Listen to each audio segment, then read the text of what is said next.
Hello friends, आप सभी का यूपीएससी यात्रा में स्वागत है। हमारे चैनल का नाम है यूपीएससी यात्रा। मैं एक यूपीएससी एस्पिरेंट हूँ और आज हम शुरू करने वाले हैं भारत का भूगोल। कौन सा शुरू करने वाले हैं? भारत का भूगोल। चलिए हम देखते हैं भारत का सामान्य परिचय, भारत के भूगोल और सामान्य परिचय।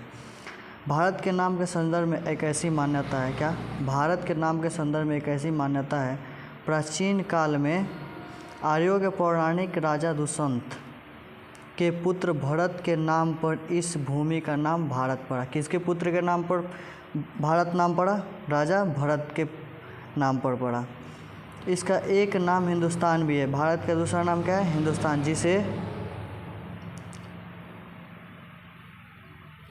जिसे फारसियों ने दिया है। फारसी सह को ह कह देते थे। क्या कहते थे? ह। अतः वे सिंधु नदी को हिंदू कहने लगे। क्या कहने लगे? अतः वहाँ से इसका नाम स्पष्ट क्या हुआ? हिंदुस्तान। क्या नाम पड़ गया? हिंदुस्तान। यूनानी और रामवासी सिंधु को इंडस कहते थे। क्या कहते थे? सिंधु को इंडस। और इसके पूर्व की भूमि को इंडिया कहते थे। अतः इंडिया पूरा नाम यूनानी के देन है। वर्तमान में इसे हिंदी में भारत और अंग्रेजी में इंडिया कहते हैं। भारत को हिंदी में क्या कहते हैं? हिंदुस्तान। और अंग्रेजी में इंडिया क्या कहते हैं? इंडिया। आइए हम देखते हैं भारत का मानचित्र।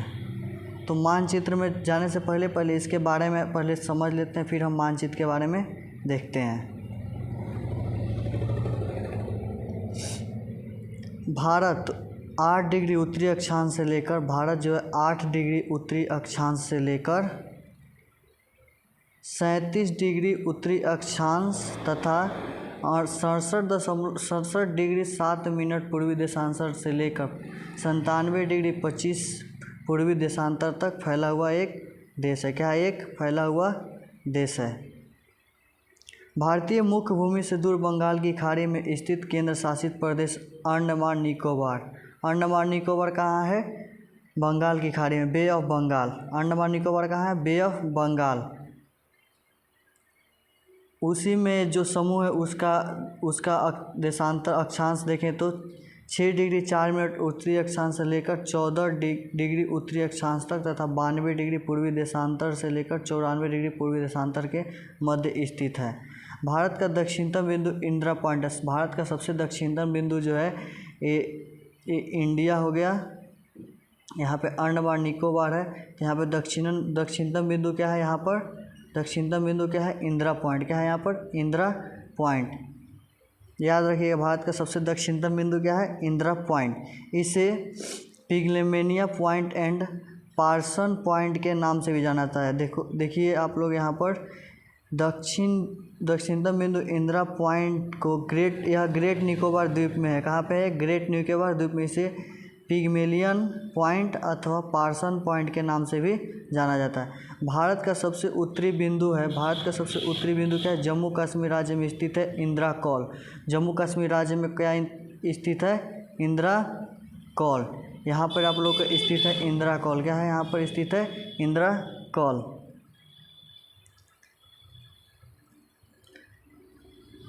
भारतीय संघ के दक्षिणतम बिंदु और भारतीय मुख्य भूमि के दक्षिणतम छोर से लगभग 2 डिग्री अक्षांश का अंतर है। भारतीय मुख्य रूप से लगभग 280 से 480 किलोमीटर दूर अरब सागर में अवस्थित लक्षद्वीप जो है, भारत का एक और द्वीप है लक्षद्वीप, जो कहाँ पे है? पश्चिम में। कहाँ पे है? भारत के पश्चिम में है, जो 80 डिग्री उत्तर अक्षांश से लेकर 12 डिग्री 3 मिनट उत्तरी अक्षांश तथा 71 डिग्री पूर्वी देशांतर से लेकर 74 डिग्री पूर्वी देशांतर के मध्य स्थित है। तो भारत का दूसरा द्वीप कौन सा हो जाएगा? लक्षद्वीप। ओके।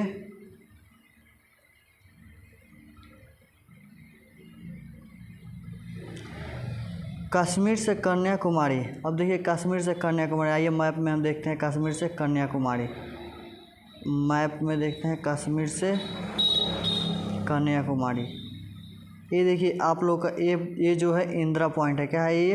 इंदिरा पॉइंट। ये आप लोगों का इंदिरा कौल है, इंदिरा कौल है, जो भारत का सबसे उत्तरी बिंदु है। और भारत का दक्षिणी बिंदु आप लोग देखिए, भारत का दक्षिणी बिंदु जो है भारत का दक्षिणी बिंदु, ये जो है इंदिरा पॉइंट, देखिए ये जो है ये पूरा क्षेत्र इंदिरा पॉइंट, क्या है ये इंदिरा पॉइंट है। यहाँ पर जो ग्रेट निकोबार में स्थित है इंदिरा पॉइंट, ये भारत का सबसे दक्षिणतम बिंदु है। आइए हम फिर इसके और आगे बारे में देखते हैं।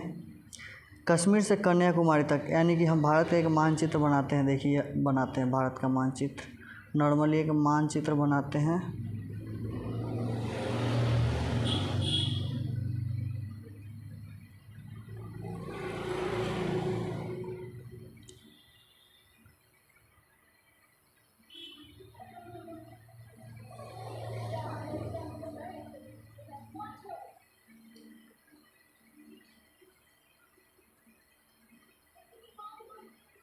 ये मानचित्र हो गया हमारा। देखिए कश्मीर से कन्याकुमारी, तो ये हमारा कश्मीर और ये है हमारा कन्याकुमारी। कश्मीर से कन्याकुमारी तक इसकी जो लंबाई है,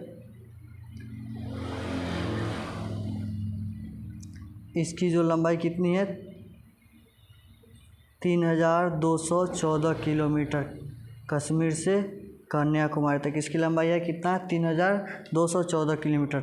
वही देखें तो जबकि कच्छ के रण, ये है हमारा कच्छ के रण से अरुणाचल प्रदेश के पूर्वी, कच्छ के रण से अरुणाचल प्रदेश के पूर्वी तट जिसकी चौड़ाई कितनी है 2933 किलोमीटर। 2933 किलोमीटर। भारत की लंबाई कितनी है 3214 किलोमीटर, जो कश्मीर से कन्याकुमारी तक है, और चौड़ाई है कच्छ के रण से लेकर अरुणाचल प्रदेश के पश्चिमी दिशा में, जिसकी चौड़ाई कितनी हो जाएगी हम लोग के 2933 किलोमीटर। और देखिए भारत के सभी स्थानों के लिए एक निश्चित समय है।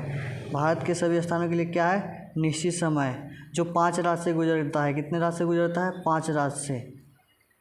निश्चित समय रेखा जो 82.5 डिग्री पे, कितना डिग्री पे है 82.5 डिग्री पे है, जो 5 राज्यों से होकर गुजरता है। पूर्वी देशांतर को भारत का मानक एवमोत्तर चुना गया है, जो हमारे देश का मानक समय देता है। भारत का मानक समय जो 5 राज्य से गुजरता है, यह रेखा देखिए कहाँ से गुजरता है, किस किस राज्य से होकर गुजरता है। यह रेखा इलाहाबाद के नैनी से गुजरता है। यह रेखा इलाहाबाद के नैनी से गुजरता है। मानक समय के कारण भारत के सभी स्थानों की घड़ी एक समान दिखती है। देखिए मानक जो समय होता है 82.5 डिग्री, इसी के कारण हमारे पूरे भारत का समय एक है, जबकि रसिया में एक से कई ज़्यादा जगहों पर अलग अलग समय का मानक समय है। जबकि उत्तरी पूर्वी राज्य में सूर्योदय कक्ष के रण के 2 घंटे पहले होता है। अब देखिए जो पूर्वी राज्य के अपेक्षा, जो पूर्वी राज्य हम आप लोगों को बताए थे अरुणाचल प्रदेश, और यहाँ पे हम लोग का कक्ष का रण था। यहाँ पर 2 घंटा पहले समय सूर्योदय होगा, और यहाँ पे 2 घंटा बाद में सूर्यास्त होगा। विश्व के देशों में आपसी समझौता के अंतर्गत यामोत्तर 7.5 डिग्री देशांतर के गुणांक पर चुना गया है। कितने डिग्री देशांतर के गुणांक पर चुना गया है 7.5 डिग्री, ताकि 7.5 डिग्री देशांतर दूरी पर स्थित स्थानों के बीच आधे घंटे का समयांतर हो। कितनी देर का समयांतर हो आधे घंटे। अब देखिए भारत विश्व का 7वां बड़ा देश है। भारत विश्व का कौन सा देश है 7वां बड़ा देश है। याद रखिएगा भारत विश्व का 7वां बड़ा देश है। पहला सबसे बड़ा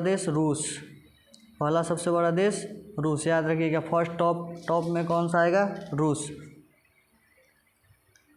जो विश्व की कुल भौगोलिक क्षेत्र का कितना भारत, देखिए अगर 100% पूरी भूमि है तो जिसमें 2.4%, कितना 2.4% भारत है। कितना है 2.4%। भारत से भौगोलिक क्षेत्रफल में 6 बड़े देश हैं। भारत से 6 बड़े देश हैं। भारत 7वां नंबर पर आता है, तो जाहिर सी बात है 6 बड़े देश। तो पहला देश कौन सा हो जाएगा रूस। पहला देश रूस, कनाडा, 3 पर चाइना, 4 पर संयुक्त राष्ट्र अमेरिका USA, जिसका नाम है संयुक्त राष्ट्र अमेरिका, ब्राज़ील तथा ऑस्ट्रेलिया। भारत से 6 बड़े राज्य हैं, 6 बड़े राज्य यानी देश, जिसमें फर्स्ट है रूस, कनाडा, चीन, संयुक्त राज्य अमेरिका, ब्राज़ील, साथ ही ऑस्ट्रेलिया। कर्क रेखा 23.5 डिग्री अक्षांश भारत के ठीक बीचों बीच से गुजरती है। कर्क रेखा 23.5 डिग्री पर, कितना डिग्री पर कर्क रेखा है? 23.5 डिग्री पे, 23.5 डिग्री पर कर्क रेखा है जो भारत के बीचों बीच से गुजरती है। कहाँ से गुजरती है? भारत के बीचों बीच से, जो भारत को 2 बड़े भागों में बांटती है। कितने भागों में बांटती है? 2 भागों में बांटती है, परंतु दक्षिण भाग की अपेक्षा उत्तरी भाग अधिक चौड़ा है। दक्षिण भाग की अपेक्षा उत्तरी भाग, अब देखिए उत्तरी, ये जो है हम लोग का दक्षिणी भाग है, ये इसके अपेक्षा उत्तरी भाग चौड़ा है ना, इसके अपेक्षा उत्तरी भाग चौड़ा है। देखिए चौड़ा है ना उत्तरी भाग, और दक्षिणी भाग पतला है। इस रेखा के दक्षिण की अपेक्षा उत्तरी भाग का क्षेत्रफल लगभग 2 गुना, देखिए जितना दक्षिण में क्षेत्र है उसके 2 गुना क्षेत्र हमारे उत्तर में है। कितना में है? 2 गुना क्षेत्र हमारे उत्तर में है।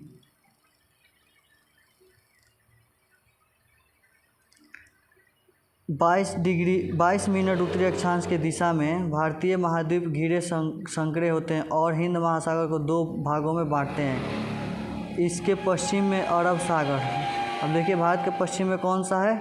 अरब सागर है। कहाँ है? यहाँ पे क्या है? अरब सागर।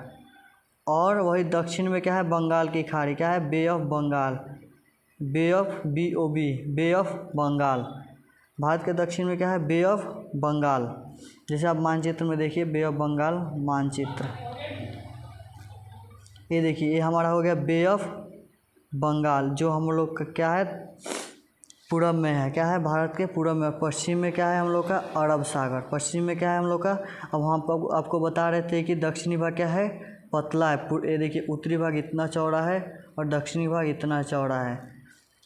यह पूरब में क्या है? बे ऑफ बंगाल, और पश्चिम में है अरब सागर। आइए देखते हैं आगे फिर।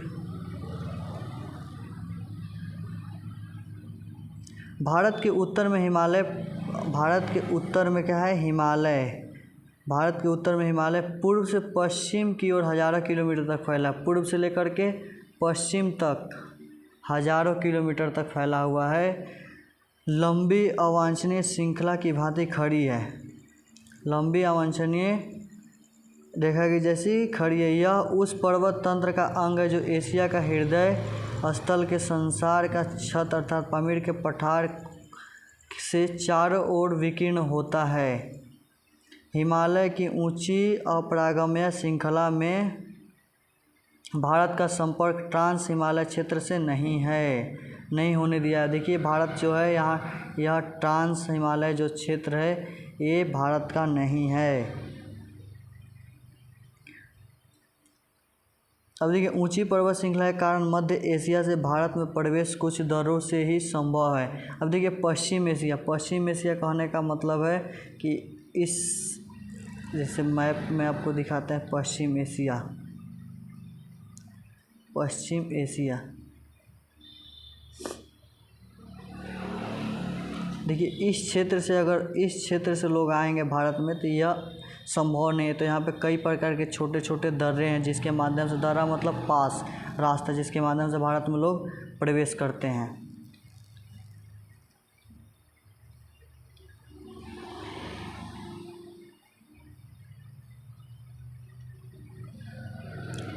इन पर्वतों से घिरी होने का भारत की एकरूपता को बल मिलता है, भारत को एकरूपता को। अब देखिए जो हमारा हिमालय हमें सुरक्षा कवच का भी काम करता है। क्या करता है? अधिक ऊंचाई होने के कारण हम दूसरे देशों पर आसानी से वहां से नज़र रख सकते हैं, तो ये हमें मदद भी करता है देखने में। अब देखिए हम लोग का हिमालय कहाँ से कहाँ तक फैला हुआ दिखाते हैं।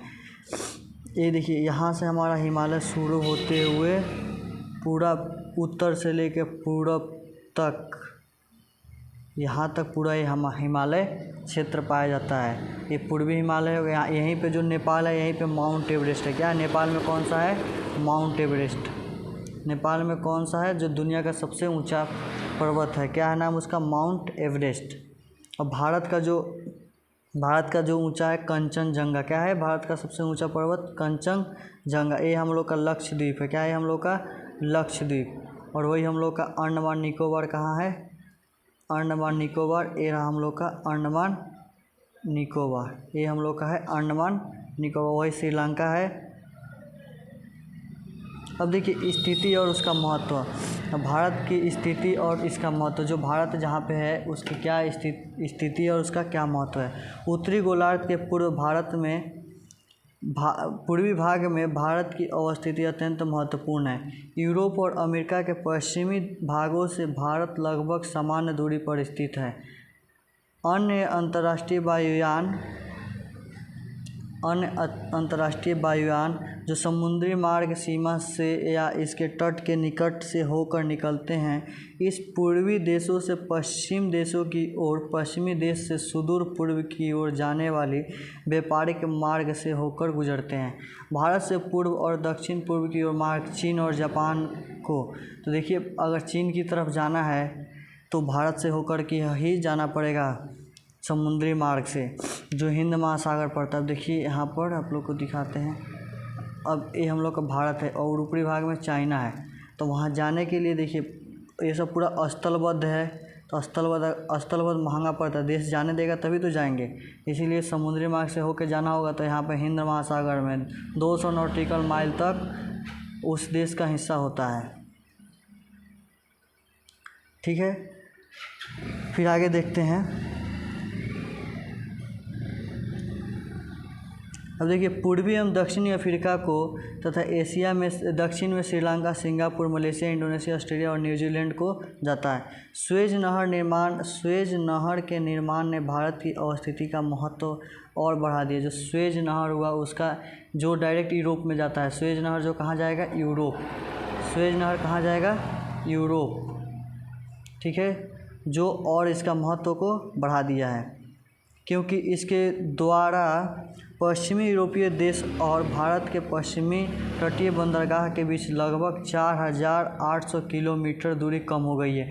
देखिए पहले जब लोग जाते थे यूरोप में तो 4800 एक्स्ट्रा दूरी जाना पड़ता था, लेकिन स्वेज नहर के निर्माण से क्या हो गया और आसान हो गया। स्वेज नहर और पूरब में मलक्का जल संयोजक के आरंभ होने से लगभग सभी जलयान भारत से होकर निकलते हैं। दक्षिण एशिया में भारत की स्थिति महत्व स्पष्ट दिखाई पड़ती है। अब देखिए दक्षिण एशिया,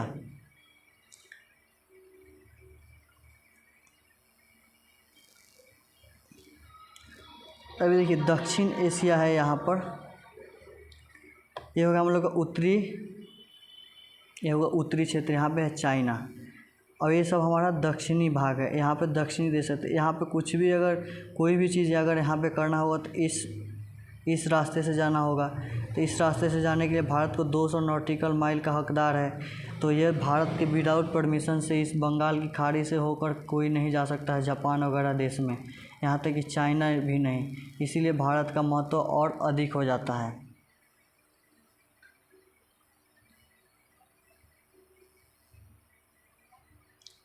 अब देखिए इस प्रकार भारत स्थिति औद्योगिक देशों को एक पूर्व के विकासशील देश के बीच एक संयोजक श्रृंखला के रूप में स्थापित कर, यानी कि सभी विकासशील देश को भारत की ज़रूरत है। किसकी ज़रूरत है, भारत की। सभी विकासशील देश को किसकी ज़रूरत है, भारत की। भारत को दोनों प्रकार के देशों से निर्मित एवं कच्चे माल आयात तथा निर्यात करने में अत्यधिक सुगमता रहती है। देखिए भारत को कोई दिक्कत नहीं, भारत समुद्री मार्ग में है तो किसी देश में आसानी से जा सकता है। इधर से जापान होकर चला जाएगा, रूस, इधर से जाना होगा तो अदर कंट्री होकर आराम से चल जाएगा, पानी के माध्यम से, जल समुद्र के माध्यम से। अपनी इस महत्वपूर्ण स्थिति के कारण प्राचीन काल से ही भारत का संपर्क तत्कालीन संपूर्ण विश्व से थी। क्या थी, विश्व से भारत का संपर्क था शुरू से ही। उस समय प्रमुख व्यापारिक स्थल मार्ग भारत का केंद्र थे। पूर्व की ओर चीन, जापान, थाईलैंड, कंबोडिया, सुमात्रा, जावा, बाली आदि देशों तथा पश्चिम की ओर अरब, फारस, मिस्र, यूनान तथा रोम भारतीय व्यापारियों के जहाज, विभिन्न प्रकार के बहुमूल्य वस्तु, गरम मसाले, मोती, हीरे जवाहरात, सोने, रेशमी एवं सूती वस्त्र के लिए अखंड था।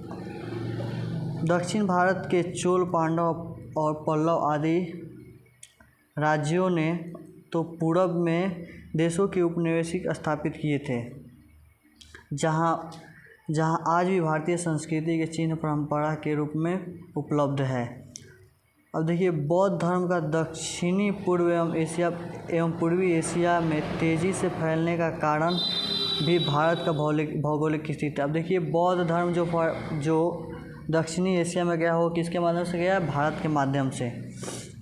वायुमार्ग की दृष्टि से भारत की स्थिति उत्तम कही जा सकती है। पश्चिम देशों से सुदूर चीन, जापान, इंडोनेशिया, ऑस्ट्रेलिया को जाने वाली वायुयान भारत से होकर गुजरती है। अब देखिए जो भी वायुयान जाएगी वो भारत से गुजर के ही जाएगी।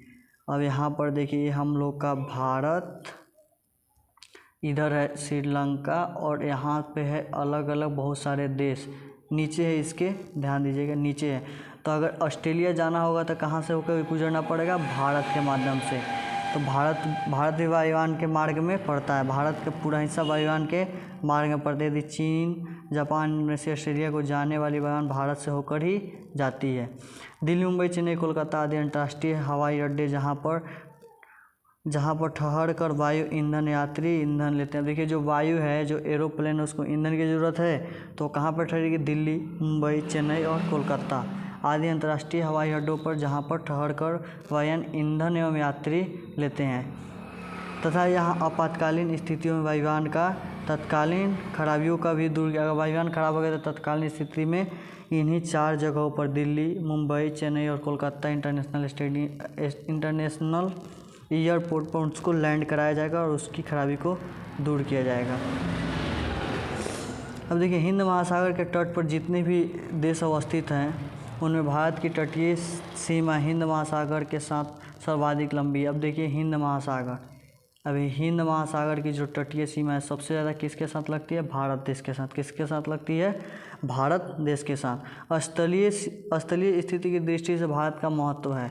दक्षिण एशिया के 3 बड़े प्रायद्वीपीय भारत में सबसे बड़ा है और 2 अन्य प्रायद्वीपीय अरब तथा हिंद चीन के बीच में स्थित होने के कारण और भी महत्व है। तो आज हम भारत के बारे में बेसिक जानकारी प्राप्त किए। क्या जानकारी प्राप्त किए? Basic knowledge of India. आज हम भारत के बेसिक नॉलेज के बारे में सीखे हैं। तो थैंक यू, आज के लिए बस इतना ही। अगर अच्छा लगे तो यूपीएससी यात्रा हमारे चैनल का नाम है, जो इस पे सर्च मारने पर हमारा फ़ोटो आ जाएगा और इस पे आप लोग सब्सक्राइब और लाइक कर सकते हैं। धन्यवाद।